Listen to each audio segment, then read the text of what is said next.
l'arbre d'or, valse sans retour, l'abbaye et l'étang de Pimpon. Judicaël, roi de Domnonée. Mon enquête sur les traces du mystérieux sculpteur tahitien Marat commence en Bretagne.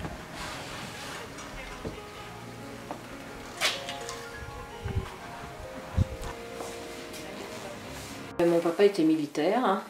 Donc il a fait un premier séjour en Polynésie entre 64 et 65. Et à l'aube de sa retraite, il a fait un dernier séjour entre avril 82 et mai 84. Au deuxième séjour, il a rencontré pas mal de Polynésiens, des familles polynésiennes. Ce sculpteur, est-ce qu'il en a entendu parler peut-être par des Tahitiens justement pour pouvoir l'aborder et lui commander cette œuvre. Ça avait été justement compliqué de lui faire cette œuvre, enfin qu'il se demandait s'il allait la voir, il fallait toujours donner de la rallonge, ça n'avançait pas. Et donc j'ai recherché, puisque j'ai gardé toute la correspondance de mon père sur 2 ans, 160 courriers je crois. Donc j'ai refait un petit peu tout l'historique de son voyage et je suis retombée donc sur 3 correspondances où en effet il était indiqué voilà, qu'il avait passé commande, qu'il allait voir de temps en temps son sculpteur et qu'en fin de compte le résultat était mieux que ce qu'il en espérait, je pense.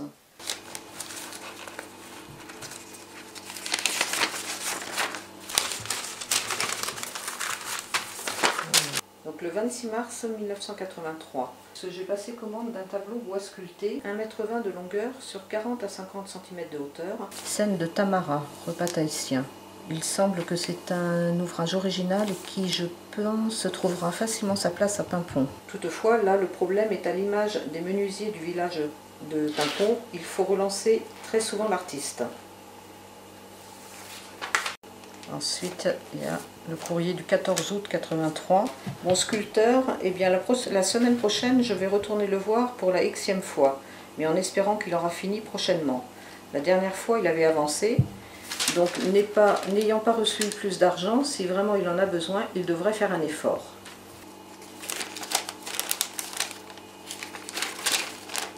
« 20 août 1983. Je suis de permanence. Profitant de cela, j'ai rendu visite à mon sculpteur. Le travail a avancé, il devrait terminer ce soir.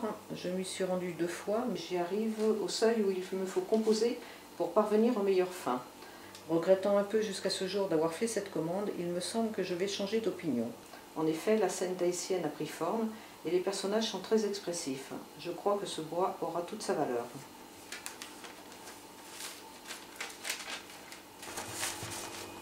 Je pense que sa valeur, déjà je pense que par rapport à la forêt, à Pimpon, voilà, c'était représentatif. Hein. Et puis la valeur, je pense que, je ne sais pas combien il l'a payé, il disait que c'était un certain prix, mais qu'il en avait sans doute, oui, qu'il allait, en tout cas il avait de la valeur pour lui à ses yeux. Hein. Après je ne sais pas si c'est une valeur marchande, je ne pense pas, c'était pas le but. Hein. Et au fil des recherches aussi, je suis retombée sur 3 ou 4 diapositives où l'artiste apparaît avec son œuvre, hein. Donc a priori chez lui. Donc, comme quoi les traces ne se perdent jamais.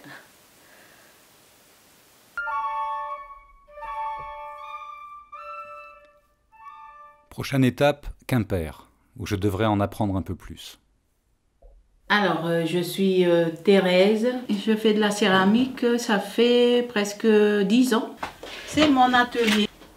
Voilà. Et j'ai grandi à Avena, le village où Mara Vayere est surnommé aussi, parce qu'il y a toute la famille, ses sœurs et frères qui sont là-bas, qui sont du même île, quoi, hein. Enfin, du même village que moi. Voilà. Voilà. La Vainée, là. La Vainée. Alors là, c'est un petit hommage à Mara Vayere. Pour moi, Vayere Mara, ça a toujours été de la famille, puisque nous, on est tous famille sur Rurutu. Je parle Rurutu. Si je ne me trompe pas, on a connu Mara, c'était en 1987. Mara, on a toujours connu avec son panier marché et puis ses objets qui est à l'intérieur de son sac. Et bon, lui, il avait besoin de l'argent, parce qu'à ce moment-là, c'est ça le but aussi, c'est de pouvoir vivre. Donc c'est pour ça qu'il préfère quand même aller ramener ses statues, vendre à la boutique de Curios, de Manuel Curios, parce que ça lui rapporte en plus de l'argent et puis il perd pas son temps. Que mettre en galerie, ça lui rapporte pas. Je n'en apprendrai pas davantage en France. Il va falloir aller plus loin, faire le tour du monde.